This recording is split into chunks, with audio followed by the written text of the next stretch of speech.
Welcome to my Portfolio 904 talk. I'm Michelle Vass. How it all began, we started the whole program attending the VCC location in person for a number of weeks.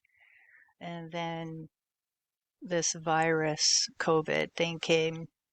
Nobody knew what it was or how serious it was. So we all moved online. And that is when peer connections continued to be made. As we worked either on our own or groups, we persevered, making memories all the same and taking some takeaways. So throughout this portfolio, I will share some of my takeaways of either 2 or 3, depending. The first is with Dr. Natalia Gajamashkal. It was an amazing way to start the program. We started off talking about Vygotsky.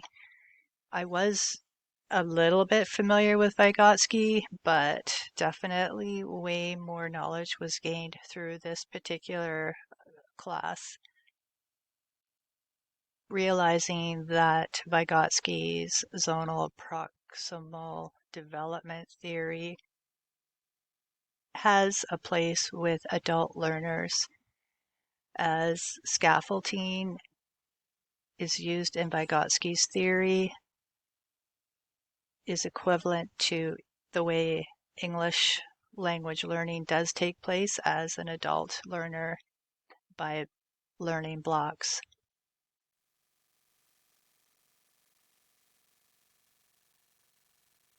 Next, I'll talk about Dr. Sally Vinden, Jane Lee LaVey, and Peter Jarvis theory. They intertwine with each other. I didn't realize this at first, but throughout the term I did realize what concept reading theory had confused me the most in this course to date, while I would have to say the situated learning theory by far was the toughest. It was like I was having to feel air and I couldn't get a hold of it. At first, the Jean LaVey theory, situated learning, was really hard to grasp in my field, but after spending massive amounts of hours on this animation that I chose to do as my way of presenting, I got it. Now I see the theory everywhere. It is like being in the moment and learning something. Peter Jarvis's learning theory diagram and situated learning somewhat meld in together, and this is the diagram here. They intertwine with each other. When we look at lifelong learning, anything past the academic requirements is lifelong learning, as by taking extra classes, courses, retraining ourselves. And this is where ESL learners, English learners, fall into this category. We like to keep in tuned and abreast with employable knowledge. Adult education and lifelong learning is something many individuals continue on. So here is an animation that I did create. I'll just play a few minutes of it. I would like to introduce you to Michelle. Michelle will present her argument, stating that the theory situated learning, developed more than 40 years ago, has lost any posturing in the current COVID-19 pandemic, as education is being transformed quickly over the last few months. Its place in today's world of online educational So at first, the animation clip says that situated learning doesn't have a place in an online environment, but that theory was created 40 years ago, and to this day, situated learning does have value in an online classroom.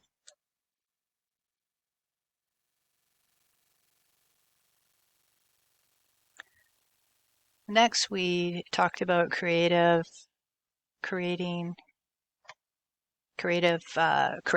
which would be kind of like veil painting, that it was referred to us by Dr. Larry Johnson, how holistic is and what the connection is.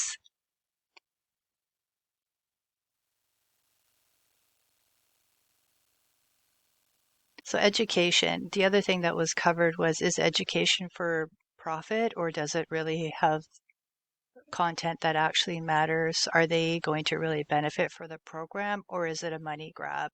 And in a lot of situations with English classes, it can be a money grab, although it may help, but there's not a lot of certificate offered with some of them. The next program we talked with Dr. Michael Ling. His quote of recognizing the discrepancy between what is and what should be is often the beginning of a critical journey by Stephen Brooksfield, 1995. This brings me to examine my teaching practice during this term. We were to think of, do a I believe presentation of what we had, where we had started from, where we are, and what our future is, and what is our artifact. And I did choose a tree's rings as my artifact, symbolizing each year of learning. The rings get bigger and bigger. I did create, as part of our exercise, was to create an animation. So this is a tree to symbolize the rings. The middle ring is going to be the first year of knowledge. And each year that goes on by, the ring gets bigger and bigger. Welcome to yet another animation project by Michelle. I came across a new anima software to challenge my classmates who were non-native speakers, and it didn't matter if it was the main instructor or the instructor that would come in for a workshop or whatever it was, there seemed to be this. So this was our choice of how we wanted to present our overall process of where we are today and where we started from.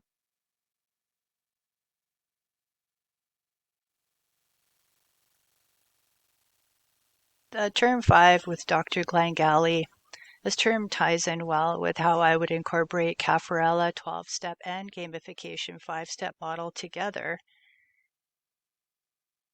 Caffarella's 12-step model is the program planning interactive model, presents a model as a circle where all 12 steps point toward the center circle. There's a chart that I had put in the paper, and in the chart, it's not in the slide here, is I had combined step 1 and 2 with step 1 between the two models. Discerning the context, building a solid base of support is equivalent to a gamification model of step number 1, understanding the target audience and context. And so goes the rest, 3, 4, 5, identifying program ideas, sorting and prioritizing program ideas, and developing program objectives is equivalent to step 2 of the gamification model by defining learning objectives. At the end, we also were to interview, as a research part of the requirement, an educational institution. And we were to come up with lots of questions. So research has come a long way. During this, we asked our interviewee, as we researched, we realized that there were a lot of questions to ask. There was also a lot of researching that needed to be done before, during, and after. I realized at the end that the way research was done years ago is different than what it is today, and things that we have to think of when asking those questions, and how cognizant we need to be of programs and content. And so that was a good learning curve for sure.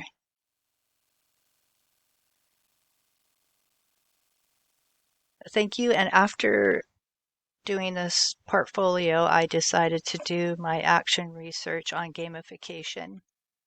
seeing as I have used technology all the way. Welcome to my action research.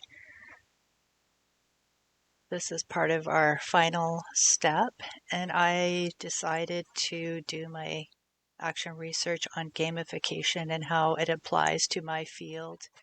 My field is as an ESL teacher. I work with a lot of non-native speakers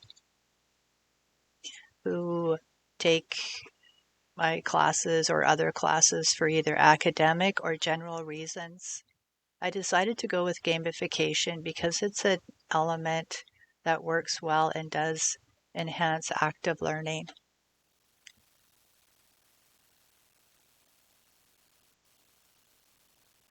So gamification online curriculum for adult language active learners is a perfect fit for non-native speakers. My action research articulates the way to implement gamification as a technological instruction strategic tool for adult English language learners, whom I will refer to as ELL.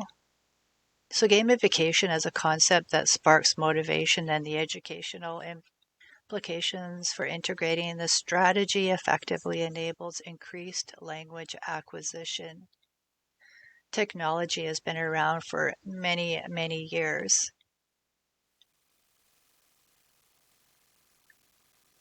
What is gamification? Gamification is more than just words. It's definitely visually appearing, appears, looks well, sense of empowerment in their education process, produces extreme motivation, the desire to create their own veil painting, as it were. If a student enjoys the process, active learning occurs along with situated learning.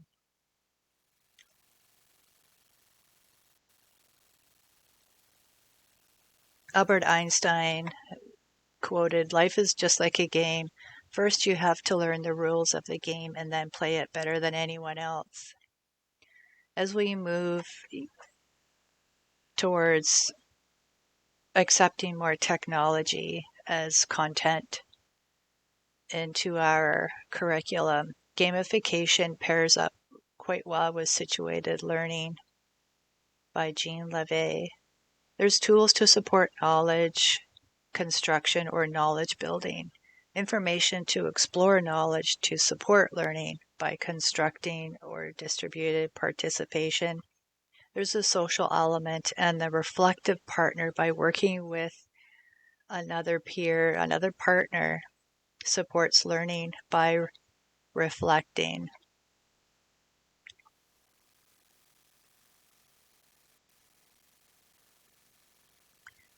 As I continued to research, I came across this 5-step model adapted from Juan and Salmon in 2013, and it all made sense.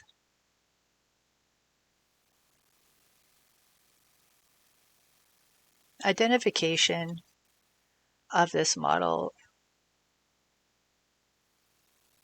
I became excited to realize that the educational gamification 5-step model is an effective way to organize the process.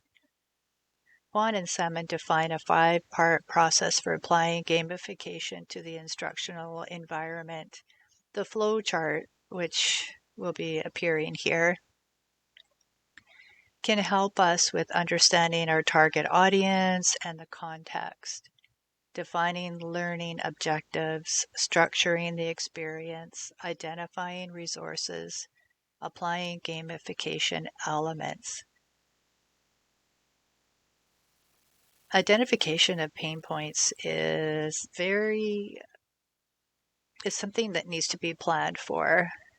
I've been in classes before where sometimes you do get that pain point, and if I haven't planned for plan B or C, then there's this awkward silence that does kind of happen. So with this chart, this could help with this level 5-step model.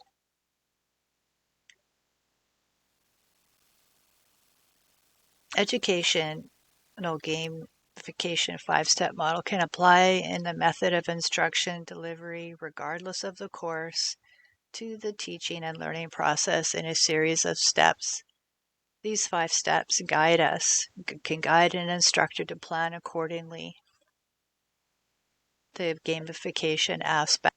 Gamify instruction. The educators follow this 5-step model. We also would implement gamification into curriculum. Some prefer to have a book, some prefer to have a PDF. Well, if we do PDF, that is a digital form of curriculum. Without identifying your target group, there may be a misalignment of the context of the program to be designed. Defining the learning objectives is a key way to stay on the course's path. Students can study their language course using a variety of comprehensive apps which can synchronize with or without the internet, which years ago we could not have done before. Using digital gamification aspect gives the students a sense of empowerment. For example, doing a presentation if they were nervous about speaking, by them being able to create their own way of making that presentation happen. An example I have later on in this is a digital animation that I created of what a student or groups would create. When they make this video themselves, they eventually get used to hearing their own words that they wrote. And then when it comes time to presenting for a job interview, they become more confident, therefore having a successful job interview.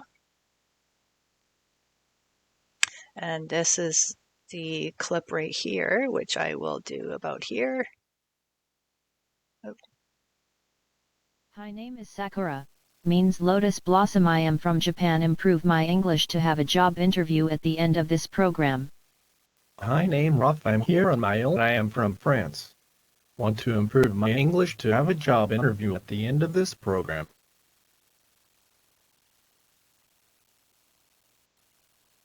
I will practice every day. I will listen to this animation of myself and practice saying it. I have put this into my list of things to do every day. I know I don't have to, but I really want to. I want. That was just a short clip.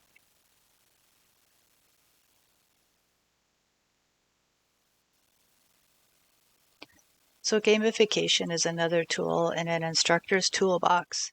Times have changed and we need to keep up with the change.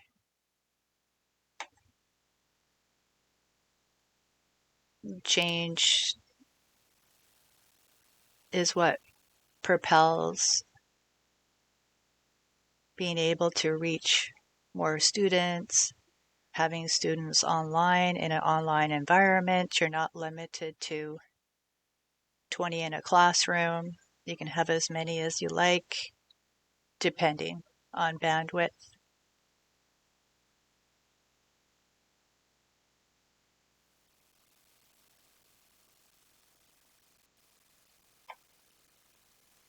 So I end this presentation with, why not give gamification a try? Find that new tool. If you've heard about something that you want to try, I'm always hearing about new tools and excited to try it. And looks like we are finished.